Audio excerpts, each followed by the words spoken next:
Welcome to the Simple Questions Podcast. This is your host, Dylan Carnahan. The question for this episode is, how are homicides investigated? You will learn in this episode what actually happens at a crime scene, how detectives gather evidence, and what it takes to live with the emotional weight of solving violent crimes. Our guest is a retired Tulsa homicide detective with 36 years of law enforcement experience. Gained national attention on the first 48 for solving homicides with precision and empathy, and has received numerous medals for his police work, such as a fire rescue, leading a violent crime task force, and leading a large federal narcotics investigation. I introduce to you Sergeant Dave Walker.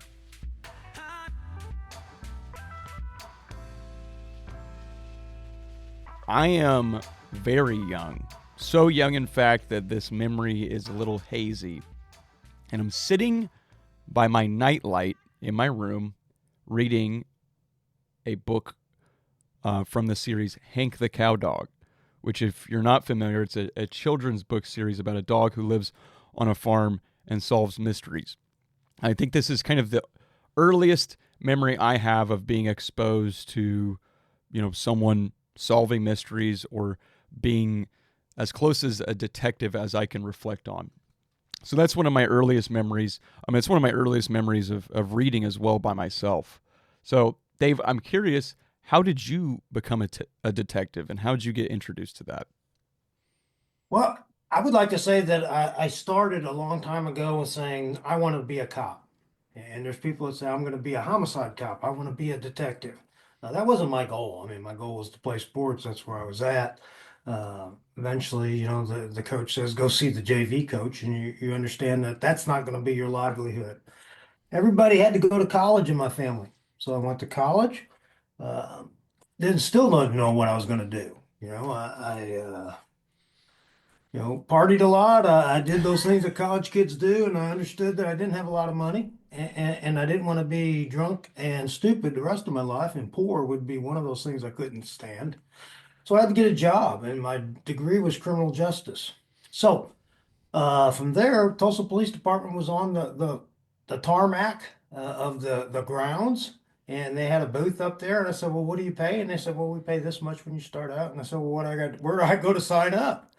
Um, and they said, "Well, it's a little bit more involved than that." But so I went there and got hired in 82, January of 82. So that's how it all begins. And to become a detective, I had no idea I was going to do that. What I was going to do is just be a cop for 5 years, Okay. and then go on to law school and make a bunch of money. Money was kind of the driving force, even though I didn't really care about money. But I saw that you had to live, you had to pay rent, you had to buy a house, you had to, money. Money is the way we get around in the world. But it really wasn't that important to me. So I got out on the street 5 years in, and man, I was just loving it. There was nothing. And I always talk about, you're in the right spot. I know I wasn't really in the right spot in a patrol car, but I knew that's where I wanted to be. And, so I was in the general area. Okay. And as you, for me anyway, I always wanted to be the best I could be. I'm not the smartest guy. I'm not the tallest. I'm not the biggest. So I had to work real hard. So I was always working. I was Mm-hmm. in the patrol car. I was always trying to sniff things out. If you can put things together, who's in your beat, who's the robber and the killers and the burglars. I always like burglars because I hate thieves. But so I got promoted in 1989. That was almost unheard of, our department. 7 years in as a patrol officer, getting promoted to a sergeant. So obviously and I wasn't really social, so I didn't have a lot of contacts with the brass. So it wasn't that I got promoted. I just kind of snuck in there, and they couldn't get rid of me. So I immediately went to undercover work. I was young, and you talk about a fish out of water. Basically, when you're undercover working drug cases, it's a detective because Okay. we're not in there deep undercover, doing heroin with the boys.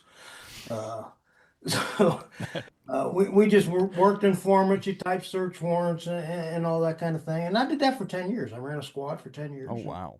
uh, but I realized I wasn't in the right spot.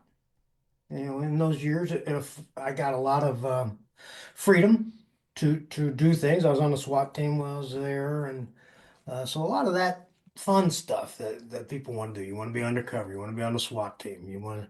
But nothing seemed to fit until they kicked me out of drugs. I got rehabbed, so to speak. I had to go back, and for a year, I spent in hell in the internal affairs unit. So I definitely knew I wasn't going to be there. And the chief of police kicked me out of there because he said, "This isn't your." He told me that you need to get out of here because this isn't you. And then I went to the burglary division, and that's when my first thing as a detective. And that's where I said, "Well, this is where I belong." I mean, because I'm figuring who are the burglars, who are the people we need to chase, and why are we still having 200 burglaries a month if we're putting kids in jail? And then, so um, that's where my thinking started to solve stuff and not just solve the stuff in front of me. It was to prevent the next crime. So if we can get these kids not to commit burglars or burglary and steal your stuff, then we get there. And I'm like saying kids because adults are burglars too, and they're just kind of lost, and that's why we Hmm. warehouse them. But so man, lo and behold, 3 years in burglary, I went to robbery. Now that started violent crime. And what I like to say about the burglars is that we chase them around a lot. And those are a lot of fun because they probably won't kill you. They're just thieves and you're kids and you're jumping fences and you're tackling them and you do all that stuff that they see in the movies, but you don't see it out there because they're not there. Hmm. But robbery, when you start chasing robbers, they may kill you. So you have to be a little more careful, a little more cautious when you're chasing them around. And then when I went to the homicide unit in 2011, man, those people will kill you. They've already proven that. So it gets a little bit more intense. And, experience pays. My experience was, where else am I going to go? They didn't want to promote me anymore. Because, obviously they said, this is right where you need to be. You're not going to get promoted. I wasn't going to be on the command staff. So I just ran my squad, and that's where I really, what I wanted to do.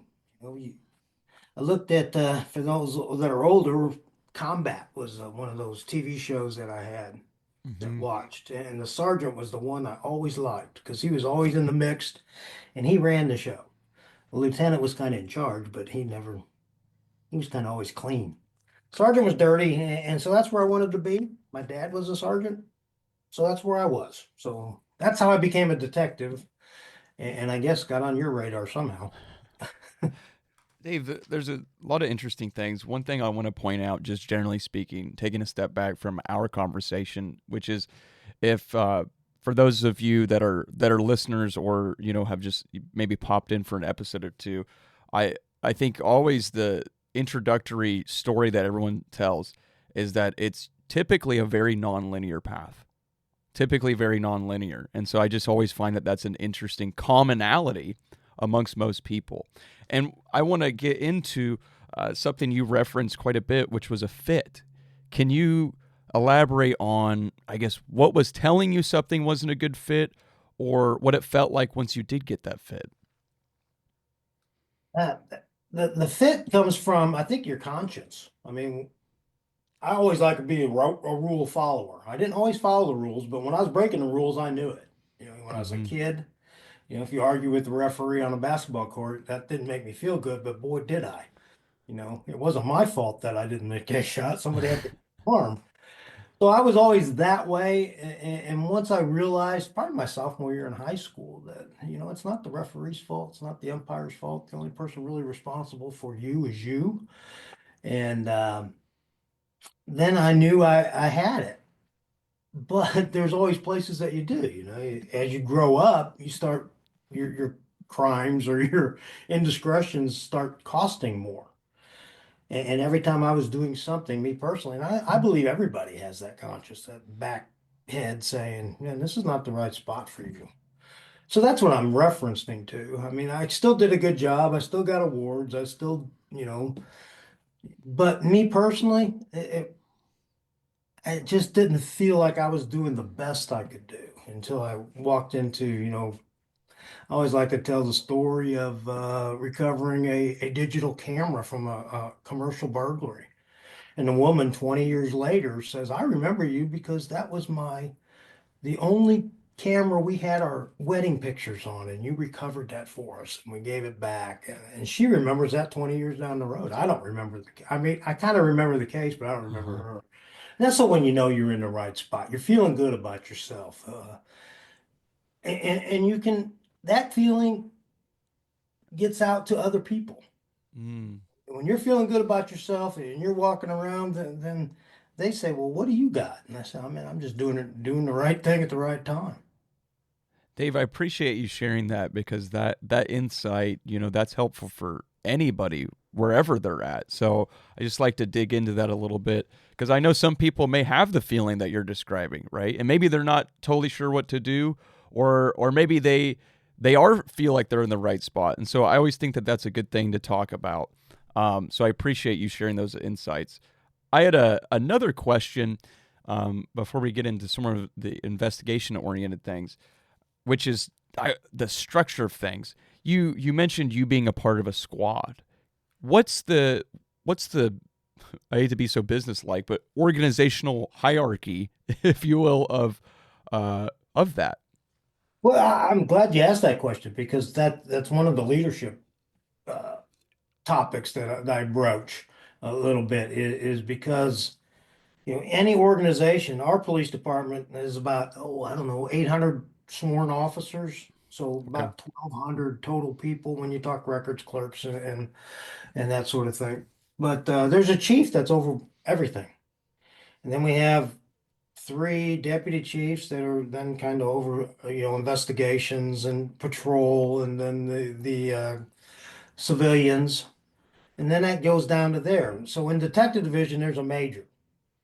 Now the major is then broke down to two captains, and then the sergeant runs the squad. And that's what I like to talk about basically, because I was never a captain or a major or a chief, even though I think I, I could do it. It's just that nobody else thought I could. But no, and so to run a squad, it's like, widgets on an assembly line. My job is to make sure the engine gets put in the chassis, and then somebody else hooks it all up. So if my job is burglary, that's what I'm supposed to do. And so if a burglar happens and they want information on that, they should come to me and I should know the answer. That's what I always told my people. You know the answer when the question comes, when it is your job. And if you do that the best you can, then the robbery's doing it the best they can, and homicide's doing it the best they can, and patrol's doing it, and you're divided into squads, then this thing will work. Mm-hmm. And it's like any other company structure. You're going to have somebody as the CEO or the boss that you probably should never see unless you're getting fired. And then you've got people coming down and say, okay, we want this done. You go get that done to the best of your ability. And that's when this thing works. And I think the Tulsa Police Department, just to give them a plug, is one of the better departments in the nation. And that obviously I'm biased, but I didn't leave, and they didn't kick me out. So uh, that's what I kind of mean by your structure. Yeah. No, that's very insightful. When we look at your work in homicide, I'm going to ask a question, and I feel like there would be a very easy dismissive answer to this, but I want to kind of drill down, if you wouldn't mind, and be general here, which is how does a homicide investigation start? Your real simple answer is somebody gets killed. Yeah.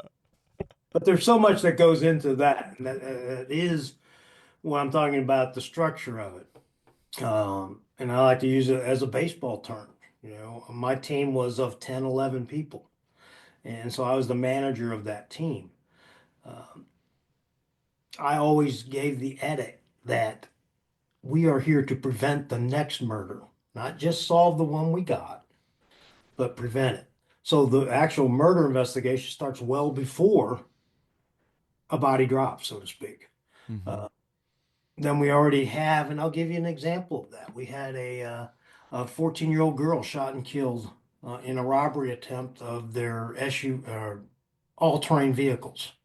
Okay. She's Hispanic. She's in the back. They were going to rob the dad of the ATVs, and they shot into the car and hit her in the head and killed her. And the only thing we had was a black uh, Chrysler Dodge Charger. Okay. But I knew from reading reports that the guy driving that Dodge Charger was a knucklehead. And I said, well, go to his house and see if that's there. Now, really, he wasn't there and somebody stopped him, but it was the same guy and the same Charger. So the murder investigation starts well before that by just having intelligence on who's out there and who's running the field. And you learn that from burglary and the patrol world. If you know where to go to find the killer, it's a heck of a lot easier when you start the investigation. But that's not always the case. So the beginning starts well before that. And then we solve a lot of them. I mean, we solve 98%. I believe Oh, that wow. um, the way to make the cold case detectives go away is don't ever have a cold case. Solve them when you get them kind of type thing. Um, so the investigation of a murder starts well before it happens. Now, when it happens, the mindset is, I always like to say, the dumb look on my face is not an act, and you'll probably see it here when you ask a question. But when we get to the scene, we just know we're going to solve it. I mean, you have to solve it. There's a killer out there. And if it's not really readily apparent, then we need to get after it and go get it. Now, we don't know how we're going to get there. We may have to bump, we may have to hit and run, but eventually we're going to get to the killer, and that's just our mindset. And we're going to take whatever it does, whatever we need to do, we're going to do it. There's a level of commitment there that you've already made, and then you have that mindset. It seems like that would be very valuable, especially giving, quite frankly, what is a daunting subject matter to an average person, as well as knowing that that person is likely still running around. Absolutely. I mean that and part of the deal with the Chiefs that I had to deal with is they said whatever you need, you just ask them, we'll get it to you. So there was no restrictions on how we catch, we had the law and the Constitution and all those things we had to do. But if we needed manpower, we got it. If we needed to go to Kansas City, we got to go to Kansas City. If we had to take a flight to Sacramento, that's where we were. Uh, Fortunately, we didn't have to do that a lot, but that freedom allows us to the individuals to work. So the commitment's there. You're right. Man, my group was handpicked, and it's kind of interesting. That we talk about. Uh, I always tell people, make it hard for me to fire you. So find something that nobody else does and do it well. Mm-hmm. We had a lady that wasn't the best detective, wasn't the best interrogator, and we kind of covered for her on a lot of things. But boy, you talk about juvenile records, she can get in there and find out whatever we needed to know. So her spot was pretty much going to be there. We weren't going to fire her for that. I can find anybody to play first base, Mm-hmm. but I don't need five pitchers out there either. So I need a support cast, and that's one thing our team did. We had a great team. I'll give them all the credit. Yeah. So when looking at, we talked a little bit about the pre-work, so to speak, and how the investigation starts um, early in some instances. What are key things that investigators are looking for? Well, let me take you back to how these start. I'm laying in bed at 3 o'clock in the morning and the phone rings. And all I need to know is there's a body. And then I need to know how many people am I going to need to call in because nobody wants to get woke up at 3 o'clock in the morning. But if it's a big scene, those are things you need to know. If it's going to be a media event, we need to know that. If it's going to be racially driven, we need to know that. You also need to know what's going on in the world. So all those things come into play.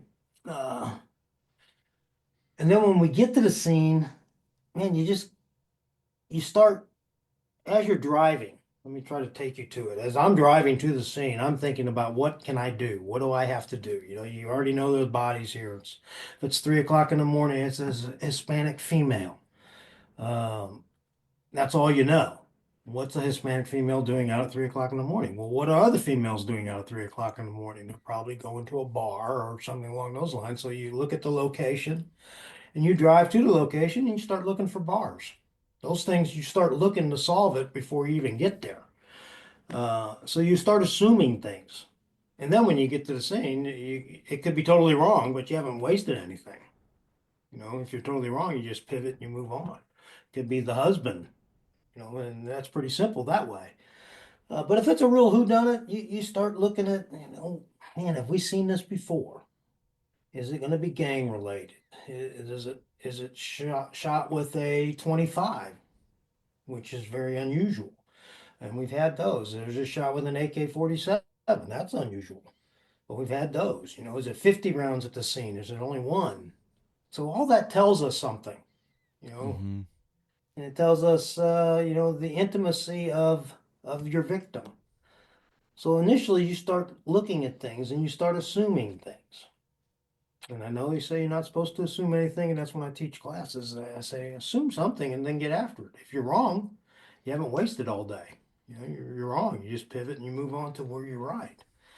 But even the patrol officer standing around, you know, I chuckle because I draw a circle around all the cops. The cops will stand around and talk to each other at 3 o'clock in the morning. You have 12 cops doing nothing but standing there.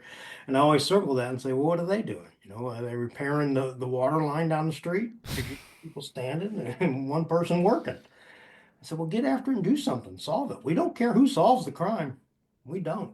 Yeah, but it's very important that we get the killer before they kill again, because that's on us then. They've already shown they're going to kill.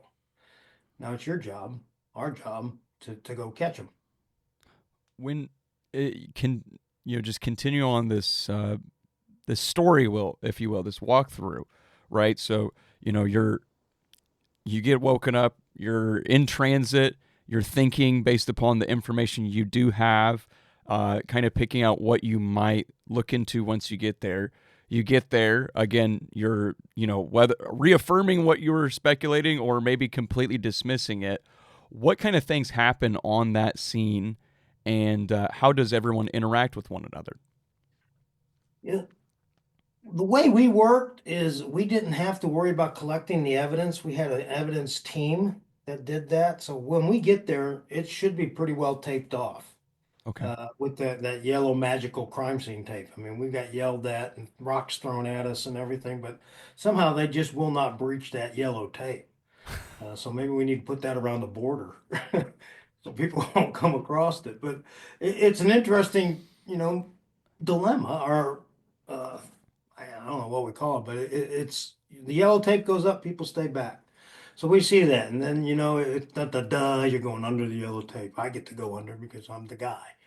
Uh, Detectives get to go on it, but you can see the crime scene people dealing with, protecting the evidence. Their job is to make sure that scene can be replicated in court.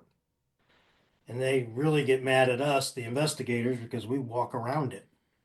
And I always tell our detectives, I say, I know you want to look at the dead body and I know you want to go look at the hole, but they're not talking. They're not telling us anything. But we all do.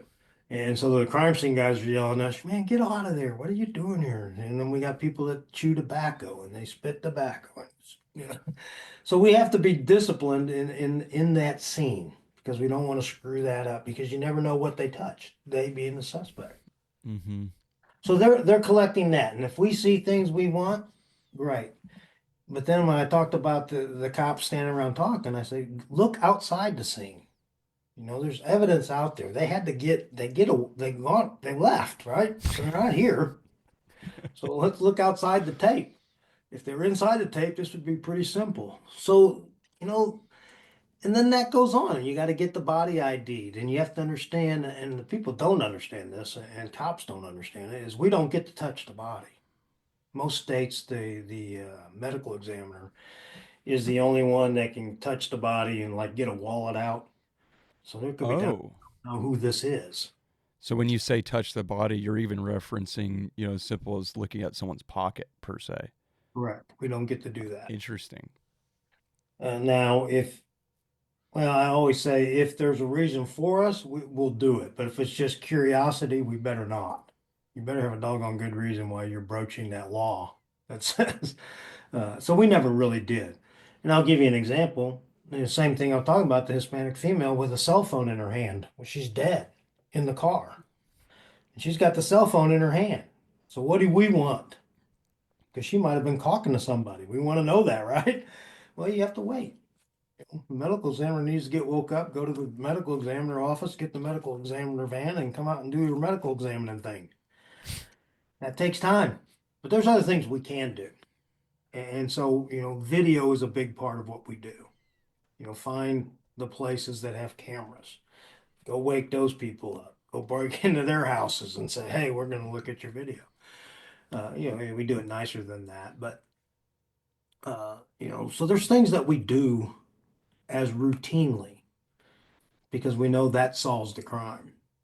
Video, even if it's grainy, it leads us in a direction. Mm-hmm. What are some other, I guess, processes that you would follow? I know that that perhaps other people may not know. Again, referencing this woman has a phone in her hand, and that's kind of a hey, we're gonna have to just wait for that. What are some other kind of processes or formalities like that? Well, I mean, here's the example that I'm using that most of this is, it was a Hispanic female. We get a call at 3 o'clock in the morning. She's got her foot on the brake. She's dressed like she is going out to party, basically. She's dressed nice, a lot of makeup on, and you can look around the car and it looks like she's by herself. Her window's down. It was July, so it's hot. The other windows are up. So that referenced something. She's dead in the car, her window's down. So somebody came up to her. She must have known somehow and rolled the window down. Otherwise, the window would be up, the air conditioner's on, and all that. So you just start looking at the scene and you start thinking, well, if I was the killer, what would I be doing? A lot of things. And the thing you have to understand is, I always say money, sex, drugs, and a vendetta will get people killed 98% of the time. So somewhere in those four little areas, this is going to fit. Um, and, other processes that we do, it's, I have Margot Henny Bell. I'll give her a plug because she was a civilian. She worked in the water and sewer department or somewhere in engineering. And we brought her over because she was analytical. And we'd call her in. She was our intelligence analyst. So all I would have to do is say, here's the tag number and get me what you know on this car. It's a red Camaro. Run through our databases and see what a red Camaro, if it's been seen in the area. Uh, so just a lot of, the victimology starts right away. And if it's, a CEO from out of town, then robbery might be or, a prostitute may be involved. And so who's our prostitutes? Who's our robbers? We kind of look at it from a local standpoint. Mm-hmm. And very rarely do we chase killers nationwide. So, it's going to be somebody local and it's probably going to be somebody we know. And now we just got to figure it out. Throughout this process, something that you've indirectly highlighted is the timeliness of things. You reference, you thinking on the way to the scene. You reference looking at other people and saying, hey, this is a good opportunity for you to maybe look outside the tape, things of that nature. It seems like you really value time and not wasting it. Right. I mean, it doesn't do us any good to be at the donut shop and use those little, kind of things that people think about and sit around and talk about it. That's not going to get it done. Hmm. The killer is out there. The killer makes mistakes. The killer will continue to make mistakes until they have time to think about it. And then once they get their story together, then it gets hard for us because they can go and they can create an alibi. But if we catch them within, I hate to say this, but the 48 hours that they talk about, uh, their mistakes are really going to shine. But if they have time to wait and get it all together, wait to get rid of the weapon, wait to clean the car, wait to, vacuum and get rid of the evidence, then we're behind the eight ball a little bit. And, jury trials like to have all that evidence. So if we wasted time talking about whatever we talk about or doing something silly, um, napping, need to sleep. We need to get out there and get after it. Then you wouldn't be a part of my team. Really, basically, that would be it. I'd fire you. And so time is of the essence, and it's very important. Now, if this murder was related somewhere else, and another murder happened on the other side of town, and we weren't thinking like that, and we allowed somebody else to die, then that's on us. And it's bad enough seeing dead people. But to know that you didn't do what you could do to prevent the next one, uh, it does happen. We've seen it. So, and I'll reference here the little kit that we carry. Mine had tape recorders and cameras and things that we could hook up to the phone. I'm not very technical, so you have to just bear with me. And we plug it into a recorder and you hit record and you can hear the conversation. Well, we set up a killer that way. Had his son call him. And he admitted to killing the lady right before he admitted, and he said, we went to Glenpool, Oklahoma, and I killed that guy. Well, we didn't even know about that guy yet.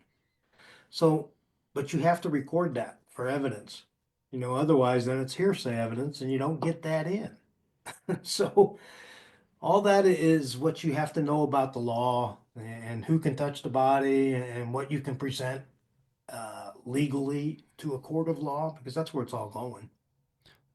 Two things I want to dive into. The first of which is, Dave, what, you know, obviously you told us at the beginning of our conversation about kind of the chronology of how you got to where you were as a detective.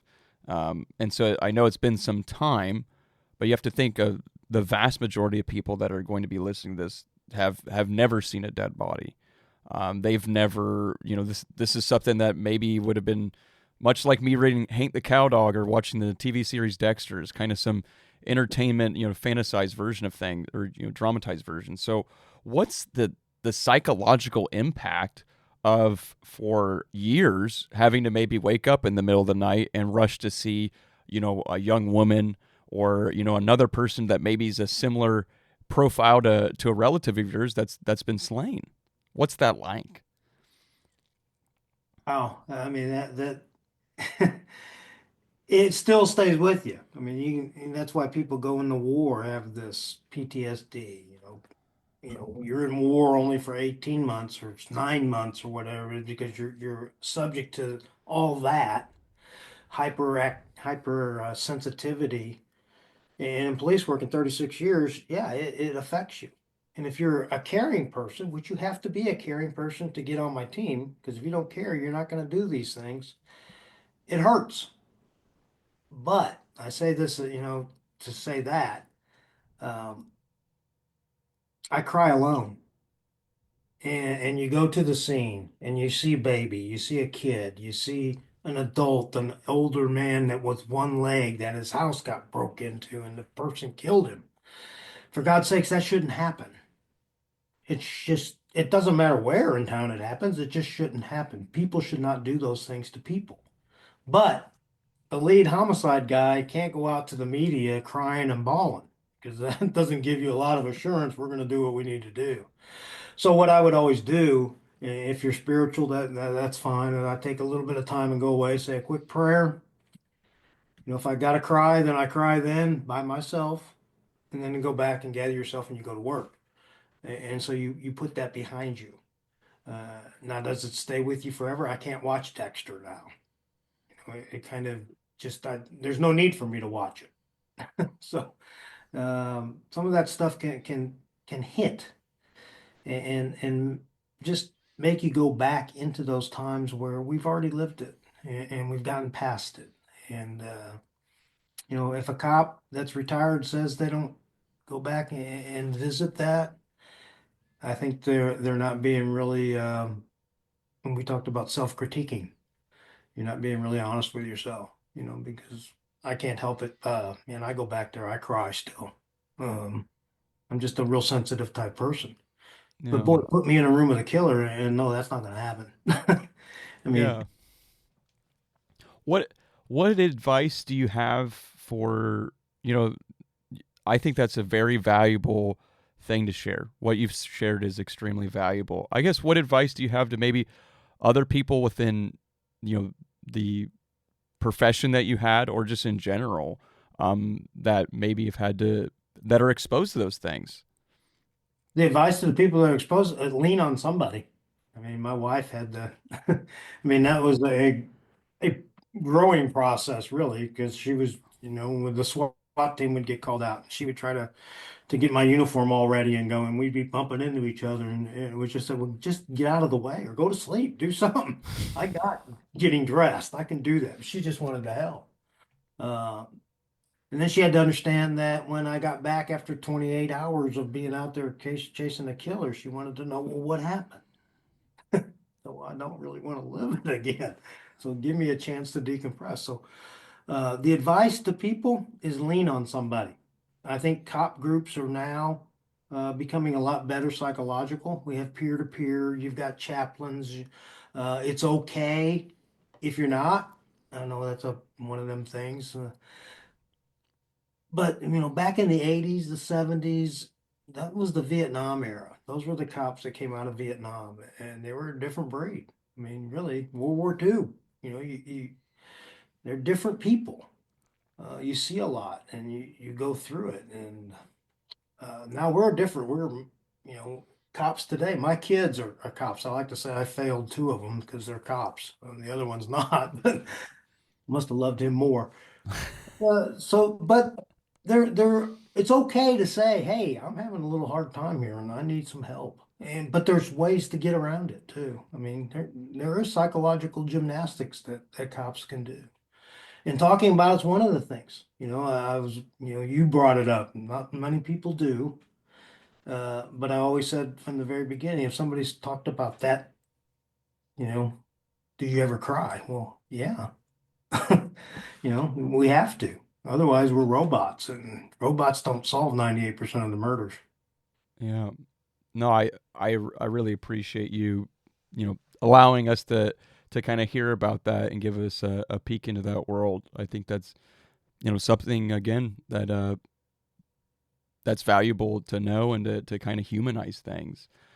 When we're looking at the investigation, we talked a lot about this kind of whole process of, before the investigation and during, and it's been alluded to, obviously, that things will be used in court. What is a detective's involvement after an investigation has concluded? Boy, the it takes a lot of different angles here after it's concluded, because during the investigation, we're talking to families. You become that lifeline for the family because they don't have their loved one. We've told them their loved one's dead. We live that moment with them. I mean, and it's pretty much the same reaction. It don't matter who the people are. They have a loved one that cares. So there's that bond. So they keep calling. And so you have that, uh, and you have the book on your shelf with the picture of the dead person.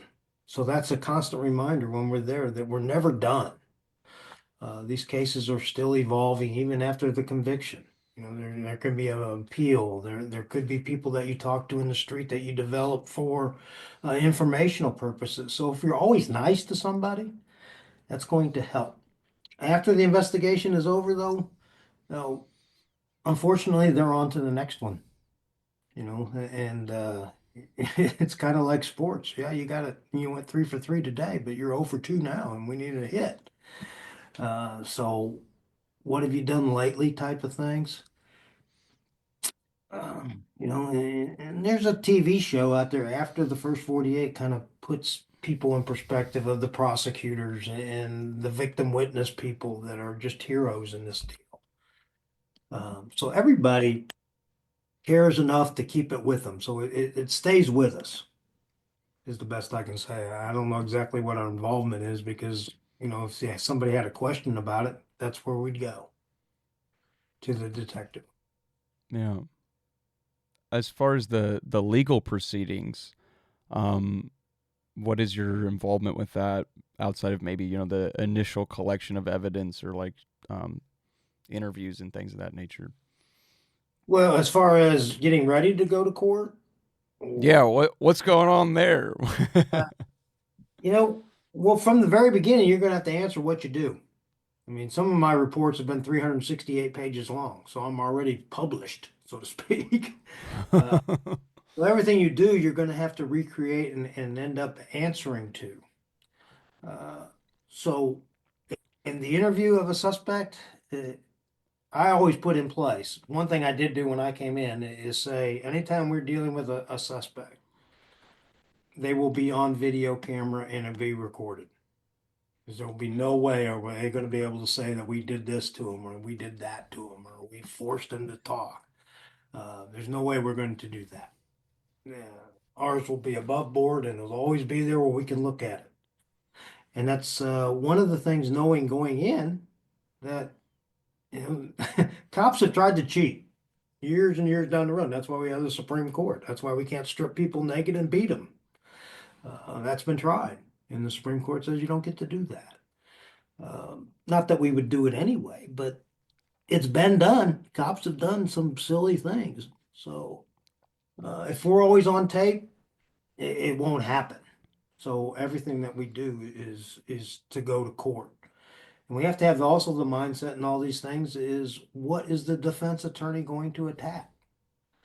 Because that's the way we have to do our case. If we screwed up the crime scene, it's screwed up forever. If we spit in the crime scene, we spit in it forever, and our DNA's there. So everything we do is geared towards, staying alive, obviously, is the big thing. Uh, but what's going to be admissible in court? Because it doesn't do us any good if it's not going to go to court. Mm-hmm. Well said. I appreciate that insight. One of the things, and I know that you had brought this up when we were corresponding to set up this time together. But I had interviewed someone not too long ago that was wrongfully convicted, who was exonerated by the prosecutor's office.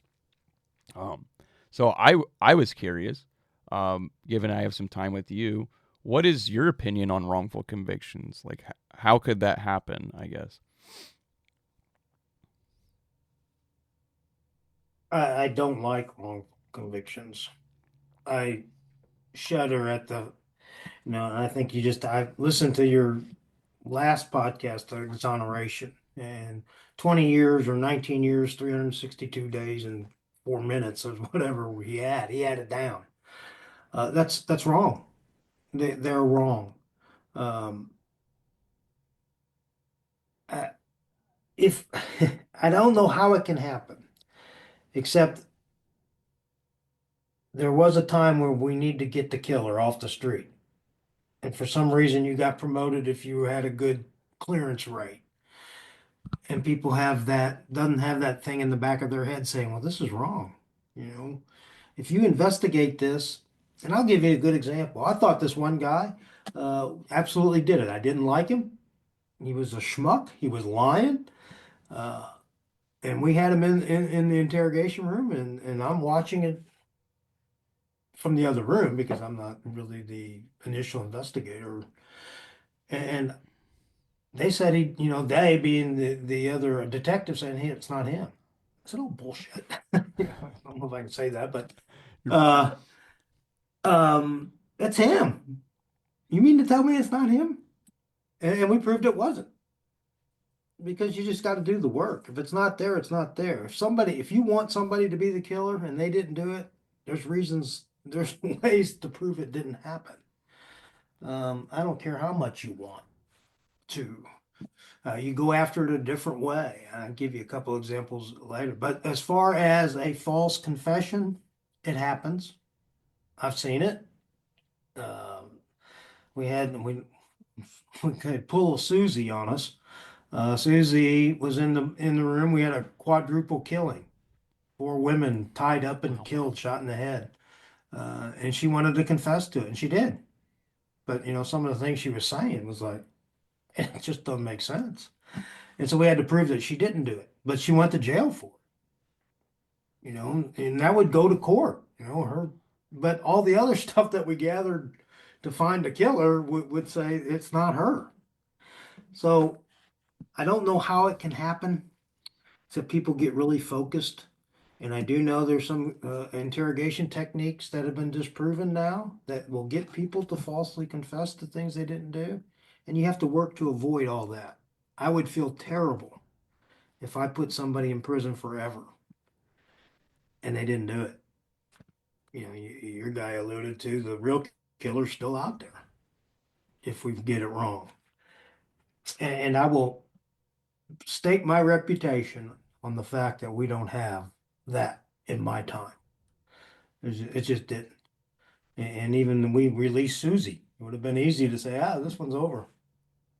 Yeah. But right. So we went back to work and finally got the two guys that killed the ladies. But so people will false confess for whatever reason. I don't know. You just have to work to avoid that. And then when the suspect says they didn't do it and they tell you why they didn't do it or where they were, you have to check that out. Please do. You have to. What So what I'm hearing is, again, a lot of this is, just a couple of these situations that it goes back to your initial commitment at the onset for this investigation, right? As you're mentioning, how easy would it be? Hey, you have I would assume a case that has quite a bit of media attention, given that many people were murdered, and here you got someone saying, "Hey, I did it." I mean, if you're only focused on the outcome of getting this off, your desk, I mean, that would be very appealing. Or, yeah, I mean, and so it goes back to that initial commitment and to follow through with everything and do it the right way. Or, as you mentioned again, someone that you do not like, and maybe your intuition's telling you that this is the individual behind this. But again, following through with that commitment to the case, that is kind of the guiding light that I'm hearing that resonates and can prevent things like that. well, and I agree, and I think the way we did it here, and I'm gonna say, we do it and we did it the best, but people need to look at it. We had a lot of people, a lot of eyes on our cases. So if a detective said no, Lincoln didn't do that, even though I wanted him to do it, they were saying no, he didn't do it, and this is why he didn't do it. Yeah, he was at the scene. Yeah, he stole the rolling papers, but he didn't do it. He didn't pull the trigger, and this is why. And I have to come off it and say, well, you're right, but I still don't like him. Find another way to, and I don't know where he's at today. So we didn't do anything bad to Lincoln. He's still out there, whatever he's doing. But that happens, and you just gotta have the integrity of the investigation, integrity of the office, uh, is paramount to what we do. Just I can't imagine that happening, but I Mm-hmm. know it does because I've read the cases. Mm-hmm. Um, we're gonna pivot a little bit, Dave, and I wanna hear from you again, leveraging on all of your years of experience. What advice do you have for the average person? Well, it kind of goes back to the average cop. You'll know when you're in the wrong spot. And I always like to say, because I was interviewed by the media all the time, and they said, "Well, how do you not become a victim?" Well, if you're doing the right thing at the right time for the right reasons, chances of you being in the wrong spot are very slim, and you don't really have to be worried about being a victim. Um, the advice to the average citizen: if something bad is happening, get away. If you can't get away, observe. Um, the thing we have here in Tulsa is people talk to us, law enforcement. We are in the community. They know who we are. They respect and um, will come forward with the information. If if you are around a murder, you have to talk about it. Then you are in prison if you don't. And people realize that. And it's not any fun if we realize that you know something. And I'll give you an example of that. If they're heroin addicts, we'll dry up the heroin in this town and you'll go hurt. I don't care about the heroin addicts. If you're addicted to heroin, that's your business. But if you know something about a murder and you're a heroin addict, then you're not getting your heroin. You're going to tell us what we need to know. And so it goes along those lines of, but the average citizen's not a heroin addict, thank God. There's more good people than bad people. Mm-hmm. It's for the good people, I say do the right thing at the right time for the right reasons. And yeah, you read about that all the time, mass shootings in supermarkets or churches and those things. I don't have an answer for that, except bad people do bad things. Well said. Well said. I appreciate that advice. Now looking to you, what's the best way for people to learn more about you and the work you do? Well, I have a podcast. It's Solve 'em When You Get 'em, and it's on Spotify and iTunes. It's podcasting for a purpose. It was more done for law enforcement, kind of delve into the cases and more of the first 48 cases. You can see me on the first 48. You have to be up early in the morning because they're all reruns now. But I have a ME Tours fan page on Facebook that I'm playing. Right now, I'm researching a book, playing catch, trying to save the 6-year-olds through baseball. And so you can follow that journey. And I'm trying to get that now onto a YouTube channel and just see where that goes. As far as law enforcement, I think my career is over. I don't think I've got it in me at 65 to go back and do that again, but I can certainly write about it. And I certainly blog about it. But what I see mostly is today's world still affects my world yesterday when I was in the professional world. Even some of the pardons that came out, some of those people pardoned were people that we were chasing as killers. And so, shouldn't be political. Killing people shouldn't be political. So how you find me? Man, ME Tours at cox.net is my email. You can find my phone number. You found it. People can find it. I'm not hiding. If you want me to do something, let me know. And if I can do it, I'll get it done. But right now, I'm coaching a 10-year-old baseball team. And we got practice tonight, so I'm trying to figure out how we're going to do it. But it's always sunny and 80 when you're on the field. So those are the places they can get me. I'm on LinkedIn and I'm on Instagram. And I think, all you guys need to probably research it and find me. That'd be more fun than me telling you how to find me. Yeah. No, I like that. I like that. Dave, thank you for sharing your knowledge and time today. No, thank you for asking. And I appreciate you, Dylan, and get after whatever you're getting after today. That wraps up our conversation with Dave. We talked about the process behind a homicide investigation, a detective's involvement after the investigation has concluded, and contributing factors to wrongful convictions. Subscribe to the Simple Questions podcast to get notified when our latest episodes are released. Thank you for listening, and remember to keep asking questions.